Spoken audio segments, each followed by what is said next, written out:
pour la petite erreur. Donc, c'est la pensée du jour aujourd'hui, une dernière pour la semaine. Elle est de Joseph Prince qui nous présente « La loi condamne les meilleurs d'entre nous, la grâce sauve les pires d'entre nous ».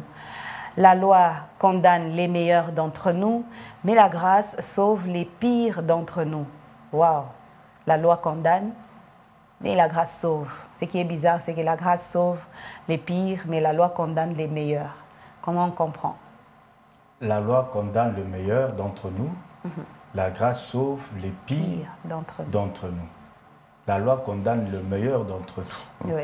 Hein, vous savez, la parole de Dieu déclare que les œuvres de la loi, c'est lui qui obéit à la loi, sera sauvé aussi par les œuvres, l'obéissance qu'il a fait. Oui. N'est-ce pas? C'est que la grâce qui est venue avec Christ aussi va au-delà. N'est-ce pas? Oui. Va au-delà de la miséricorde même. Hein, la loi, la grâce, oui. Si on peut nous écrire. Oui. La grâce sauve les pires, mais la loi condamne les meilleurs. Condamne les meilleurs. La loi condamne les meilleurs. Oui. Bon, nous devons voulu être dans la tête d'Eric Prince. C'est d'Eric oui. Prince, je pense, mais on nous affiche la pensée. Si on peut nous afficher la pensée. On va y aller. Donc, sur ce tableau, on va voir, on va bien comprendre petit à petit. Voilà, la loi condamne, la grâce sauve, mais la loi condamne les meilleurs. La grâce sauve les pires. La grâce sauve les pires. Parce qu'avec la grâce, nous parlons de la grâce de Dieu, oui. Parce que nous sommes dans les déjeuners spirituels. La grâce de Dieu va au-delà. Oui. La grâce de Dieu a sauvé Barabbas. Vous voyez Jésus à la croix, oui. On a libéré Barabbas. Pourquoi? Parce que Jésus était aussi venu dans ce monde pour mourir pour Barabbas, oui. Qui était parmi les plus grands bandits de cette époque-là. Oui, le pire. Il était pire, Barabbas. Mais la grâce qui vient de Dieu l'a aussi sauvé, l'a donné aussi la chance d'être une bonne personne. Je pense qu'avec ce que Barabbas avait connu, vu que celui qui était juste avait pris sa place à la croix, a été condamné, et lui qui avait commis des forfaits a été libéré, je pense que ce n'est pas écrit, mais je pense quand même que il était entré lui-même et réfléchir, mais qu'est-ce qui se passe? Mais moi j'ai tué. Moi j'ai tué, violé. J'ai fait ceci. Mais qu'est-ce qui se passe aujourd'hui? La grâce a sauvé les pires d'entre nous. Et ça continue à sauver les pires d'entre nous. Mais pour que nous puissions être sauvés par cette grâce, nous devons accepter la grâce. Parce qu'il y a des gens qui refusent la grâce. La venue de Jésus-Christ dans ce monde, c'est déjà la grâce que Dieu a offerte au monde, à toute l'humanité. Oui. Mais combien acceptent cette grâce? Combien refusent la grâce de Dieu et combien crachent sur cette grâce? Pour que cette grâce puisse avoir de la valeur, il faut l'accepter. Oui. La grâce sauve les pires. Les pires maintenant, pour voir qu'il a reçu cette grâce, le pardon, la miséricorde, il faut qu'il accepte.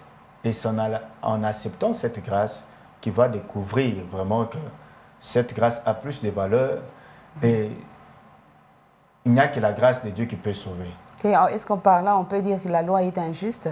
Même celle de Moïse, par exemple, c'est pas selon cette pensée. Vous savez, il y a une pensée qui dit, nous ne sommes pas sur la loi, mais on doit être un peu équilibré.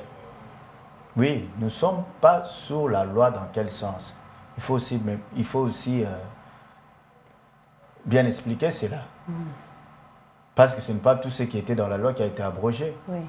Jésus dit, le plus grand commandement, voici le plus grand commandement. Le premier, tu aimeras l'Éternel, ton Dieu, de tout ton cœur, de toute ton âme, toute ta force. Et le deuxième qui est semblable à cela, tu aimeras ton prochain comme toi-même. C'est lui qui obéit à ces deux lois, fait quoi? Il accomplit quoi? La volonté de Dieu. Il accomplit la loi. Ah. Vous voyez, il accomplit la loi. C'est là que je dis qu'il faut être équilibré lorsqu'on parle. Ouais. Que nous ne sommes pas sur la loi, on parle de quoi? Il faut être explicite. Okay. On explique, nous ne sommes pas sur quoi? Parce que tout ce qui était dans la loi n'est pas abrogé. Ouais. Il y a ceux qui ont déjà eu leur terme, qui ont été abrogés, et d'autres sont là jusqu'aujourd'hui. Jésus a dit, je ne suis pas venu pour supprimer la loi, mais je suis venu donner leur véritable sens. Véritable sens à quoi? À la loi. Ouais. Si on ne comprend pas la loi, on ne comprendra pas aussi la grâce. Pour comprendre cette grâce... C'est comme si ça s'est complété. Non, je réitère ce que j'ai dit. Oui. Pour comprendre la grâce, il faut comprendre la loi. Il faut comprendre la loi. C'est ça que je dis. Est-ce que la loi et la grâce se complètent ou la grâce est venue justifier la loi? Bon, ce n'est pas le sujet d'aujourd'hui. La grâce et la loi, ouais, sur cette pensée, il faudra qu'on comprenne la loi qui vient condamner les meilleurs. Donc, c'est ça que j'ai dit. Est-ce qu'on va dire que la loi était injuste? Vous avez très bien répondu. Est-ce que la loi est injuste? Sur cette pensée, on dit que la loi est venue condamner les meilleurs. La grâce sauve les pires. Tout ce que Dieu fait est juste. Oui. Tout. J'insiste et j'assume. Tout ce que Dieu fait est juste. Que ce soit dans l'Ancien Testament ou dans le Nouveau Testament. Oui. Notre Dieu, il est parfait. Il est juste. Et en lui, on ne trouve pas d'ombre de variation. Il n'y a même pas un petit brin d'injustice dans notre Dieu. Amen.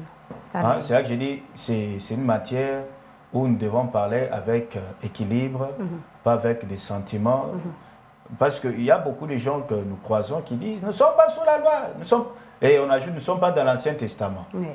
Pour comprendre le Nouveau Testament, il faut commencer par comprendre l'Ancien Testament. Oui. Parce que Jésus, quand il est venu, il a commencé par l'Ancien Testament. Et lorsqu'on l'a attaqué pour dire, mais toi, tu es en train de faire quoi? Il a dit, non, non. Je suis en train d'expliquer ce qui Moïse vous a dit, les prophètes et les autres, mais vous ne comprenez pas. Pour comprendre le Nouveau Testament, il faut commencer à comprendre l'Ancien Testament. Oui. Pour comprendre cette grâce qui sauve, il faut commencer premièrement à comprendre aussi la loi.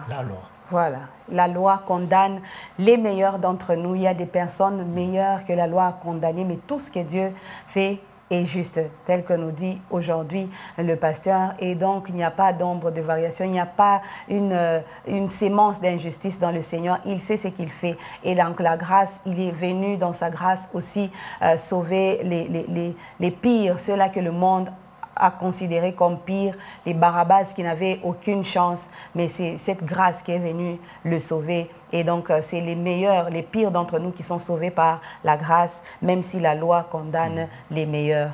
Et donc, voilà la pensée d'aujourd'hui de Jacques Prince que nous vous offrons, que vous pouvez prendre et méditer dessus. Vous allez comprendre que la grâce et la loi, il faut comprendre les deux. Il faut comprendre la loi pour comprendre la grâce. Et donc, les deux viennent se compléter.